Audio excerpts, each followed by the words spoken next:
Hello there, this is my second video in the things that I would put into a preschool music session and why. And in this video, I'm going to be talking about stop and go activities.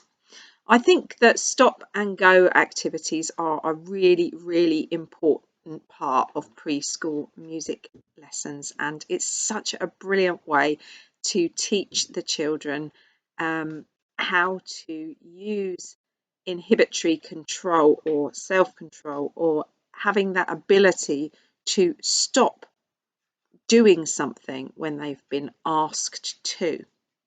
So I like to start very simply by using that idea in movement, and it's quite fun. And I get them used to this idea of and stop.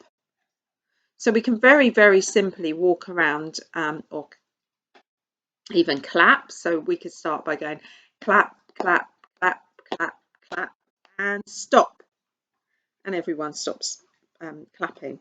It's a really important point here that I'd like to talk about, and that's the fact that I do not expect the children to be able to do this straight away, and I don't really like to point out the fact that they're not doing it correctly.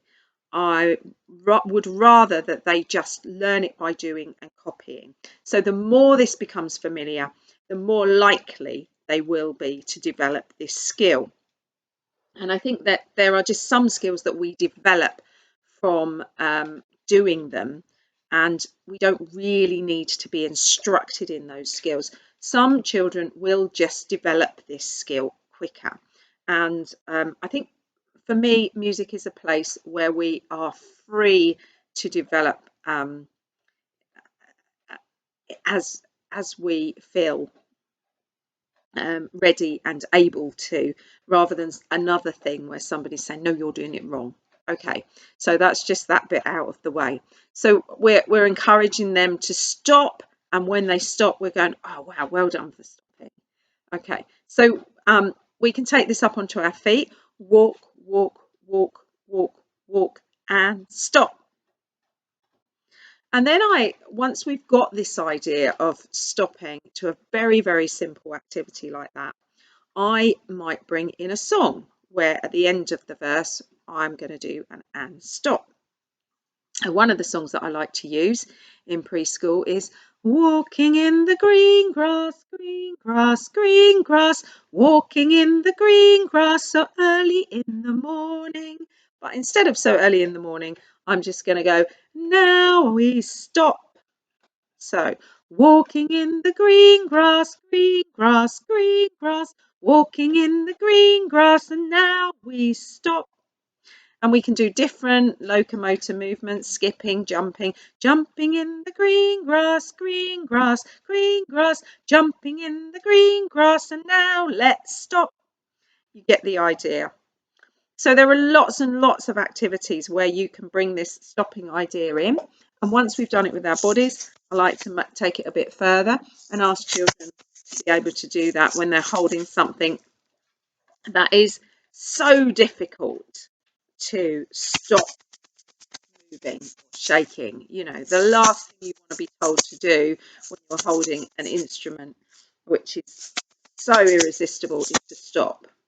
But that shows us a real amount of self-control if they can do that. So again, we can do shake, shake, shake, shake, shake, and stop. And it really is an achievement if they've done it. So you know, really highlight that in the class rather than those that are not doing it right. Really highlight, oh wow, well done for stopping, because that was really difficult, wasn't it, to stop making that sound. And then we're going to do shake, shake, shake, shake, shake, and stop. And you'll notice that I'm holding two of these eggs. And in preschool, I would always give two instruments to a child if it's a one-handed instrument, if that makes sense. Because quite often at that stage, we're bilateral and we want to do everything with two hands. And it's much more tactile for us to do that. So if you can, 2 eggs. I haven't got any with me, but 2 sticks that we can tap together. Anything that is a pair is great. I also, unless I've done a lot of work with the children, will always give them the same thing, because that means that I can do exactly what I want and we're not getting distracted by the instrument. So this is the way we shake our eggs, shake our eggs, shake our eggs. This is the way we shake our eggs, and now let's stop. You get the idea. So once we've had this idea of shaking and stopping, walking and stopping that, we can then put that into a piece of music that has some elements where we stop it, like musical statues, when the music stops, that kind of thing. But there's also some really nice recorded music that I have used in class, where it's kind of going to do that for you, and I will put links to those bits of music in the description below. So that's just a real taster about start and stop activities and why they're really useful and how to use them in your sessions. Thanks for listening.